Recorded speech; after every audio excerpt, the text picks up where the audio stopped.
Are you scared of failing post-UTME? Well, you should be. Post-UTME is the main reason why people write JAMB every year. But don't worry, I'm here to tell you exactly what you need to do to pass it. So you've written JAMB already, you're very excited. Many people passed this year, you scored 200 plus, 250 plus, or even 300 plus.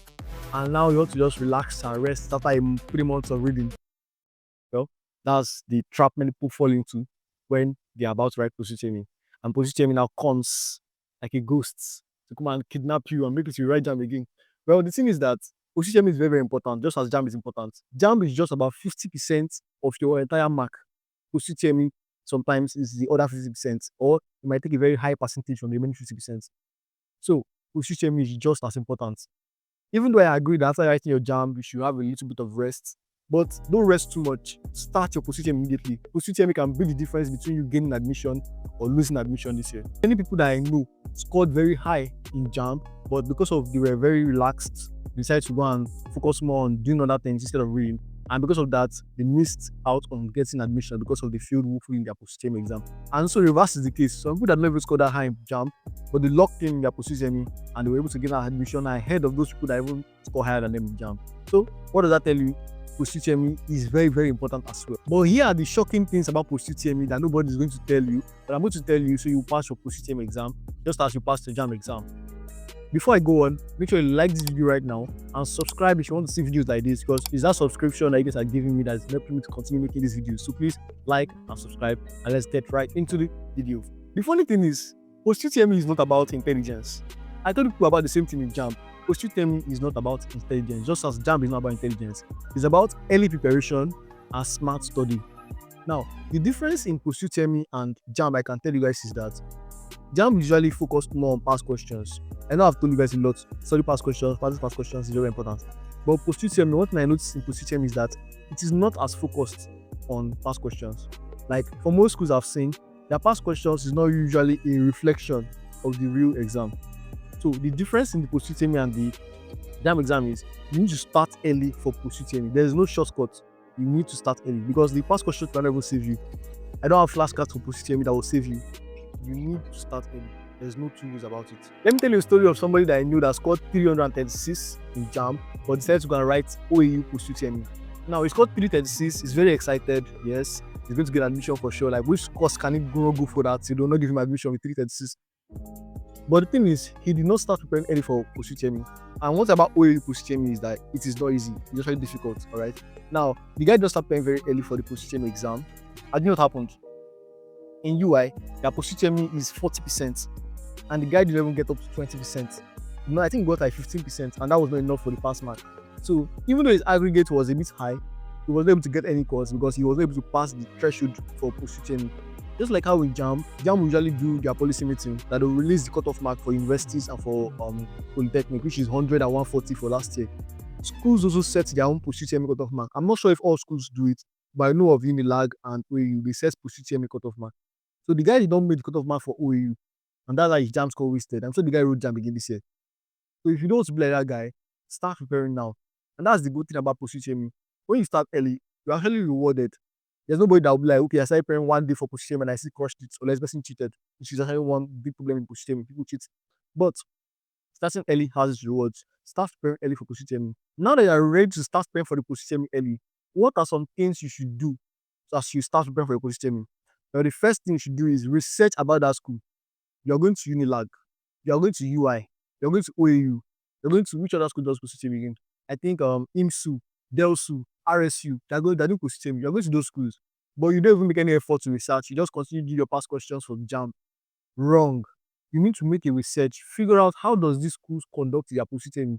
You can ask 100 level students that also post-UTME last year. You can check on Twitter, on Facebook, you can ask them questions like, okay, how is this exam conducted? I want to learn more about it. You can get past questions, and good luck or good news to you guys. I actually have past questions on my Telegram group. So when you are through this video, you can also go and check my Telegram group right now. I'm going to check out the past questions I have there. Because this is down to practice as well. Get how many minutes did they set for each question? Like I know for Unilag, for example, Unilag has 40 questions and they give 30 minutes for 40 questions and it's multiple choice. You can also learn the subjects that they offer. Unilag does maths, English, and general knowledge. UI does the same subject combination you did for your JAMB. Universities have different methods, so I cannot really give a general overview, but you need to make that research yourself. If you want me to do so, I can help you guys to make specific videos for different universities that do post-UTME. I can also do that to make it easier for you guys as well. But you need to make research. Very important. Avoid cramming past questions. Like I said before, it's not like JAMB. JAMB usually repeats past questions a lot. But universities don't repeat past questions like JAMB. And the reason is because they don't have a lot of questions compared to JAMB. JAMB has a lot of questions, so they can easily repeat questions.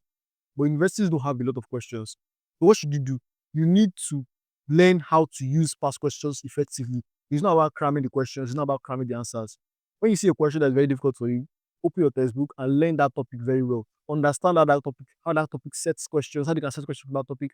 Understand the answers to those questions. So that in case you see the question in another format, in another method, you know how to answer it. And if your school is doing general knowledge, cover every single information. Nothing is useless. Cover your current affairs, cover information about the school, learn world events, international dates, every single thing. Nothing is useless. This is why you need to start preparing early. Because how do you just learn all the general knowledge in 1 week or 2 months? It's not possible. So you need to have a lot of time for you to be able to practice very, very well for your post-UTME. You need to learn time management. It's very, very important. Some people, they might know that thing. They prepare very well for their exam. They are very good. They are ready for the post-UTME exam. But the problem is that they did not learn time management. Even in this JAMB exam that we just concluded, because of that lack of time management, you will not be able to finish the exam on time. And if you don't finish the exam on time, nobody knows if you learned it or if you prepared for it well. Nobody cares. What they just see is your score, and that's just it. So you need to learn time management. Whenever you see a question that is difficult for you, skip. When you are preparing for an exam, when you are practicing, learn how to start skipping questions that you don't understand and come back to it when you are through the practice, so you can start getting used to it. It's very, very important to learn time management. Now, the biggest thing that nobody should talk about, this one nobody should talk about, I don't know why. The thing is, pick a course you have a high chance of getting admission. Pick a course you have a high chance of getting admission. Do you know why I said that? Last year when I picked Unilag, I picked a course that is very, very competitive. I picked computer engineering, and that was the second highest cut-off mark. And because of this course was very, very competitive, I was putting pressure on myself that I need to score 30, I need to score 29, 29, I need to score 20, 28. And because of that pressure, not I want to, I need to, if I don't score this mark, I may not get admission. And because of that pressure, my brain is not well relaxed to actually learn effectively. And because of that, I was able to perform as well as I could. So pick a course that you have a high chance of entering. I know one guy that he had a very high JAMB score, and he picked estate management for Unilag, and he got 27 over 30. So he was more relaxed. He was able to just answer the question more freely. I was able to answer better. But me that was under pressure, I was not able to score as high as him. So that's the thing you guys need to know. Put a course that you have a high chance of getting, so that you'll be more relaxed when writing the post-UTME exam, and you can even score higher than what you're expecting.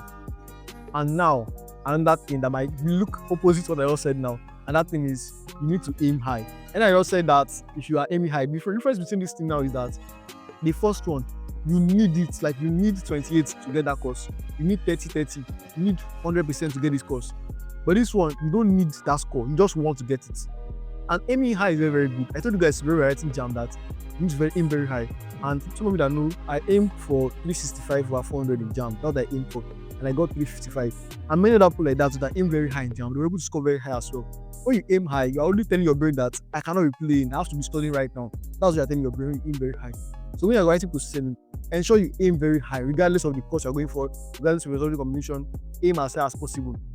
And make sure it's realistic. You know that this is your school. Nobody have scored 100 over 100 before, but you are aiming for 100 over 100. Your brain don't look like as if you're not serious. Aim for something like you know that people have gotten this score before. It's possible to get this score. So you know that you're going to be serious to try and get it. Now, the biggest reason why people don't really prepare for their post-UTME early is because of lack of motivation. I know it. You're always on TikTok, you're always on scrolling on YouTube, you're always watching videos. You don't have time to read. Reading is boring. You are right. That's why I'm here to make reading more interesting for you guys. But you need to first figure out how to motivate yourself. The first question you can ask yourself is, why are you doing this? Why are you writing post-UTME? Why are you going to school? Why don't you go to university? Why don't you study your course? What's your reason? When you have a reason why you're doing something, you are more motivated to actually do that stuff. So give yourself a reason. If you have a reason, like me now, my whole reason is why I'm going to school is going to make money. That's my reason. And that's a good reason. Just make money, that's why you're doing it, then you are good to go. That reason is enough to motivate you. So give yourself a reason. You love medicine because you want to save the world. Study hard for post-UTME so you can get that medicine. So give yourself a reason where you're going for. If the reason is that you love this school so much, like I like Unilag, which school do you like? Why do you want to go to that school? Let's go to Unilag, let's go to UI, let's go to LASU, let's go to music, and then any school you're going to. Why? You love the school so much. So give yourself a reason. That should be enough motivation to be able to study very hard for that post-UTME. Another thing you can also do is the course that you're going for. If you love that your course you're going for, you'll be more motivated to want to go and study for it. And the best thing I love so much about preparing early is that you don't need to study for 4 hours per day. You don't need to study 8 hours per day. Just 30 minutes to 1 hour is enough to get you ready for the post-UTME. When you start studying 30 minutes from now till like August, September, or October when you're writing your exam, there's no way you're not going to be ready. It's better than studying 8 hours 1 month to the exam. Just studying 30 minutes to 1 hour every day from now to your exam date is much more better than studying 8 hours when you're closer to the exam. You can start now, start playing very, very well. Alright, this is what I have for you guys today, but I will still drop more post-UTME tips and updates. If you want me to drop for your university specifically, just tell me in the comment section. And now, tell me your university and your target post-UTME score. Set a high post-UTME score as your target. Tell me in the comment section. That's if you watch this extensively. Tell me in the comment section. And remember, if you're interested in those post-UTME past questions, they're in my Telegram group. You can just tell me in the comment section if you need them, and I'll send the links so you can just access them for free, right? And don't forget to like this video as I said before, and subscribe. I'll see you on my next video. I always drop videos about study tips, university updates. I'll see you in my next video. Thank you for watching.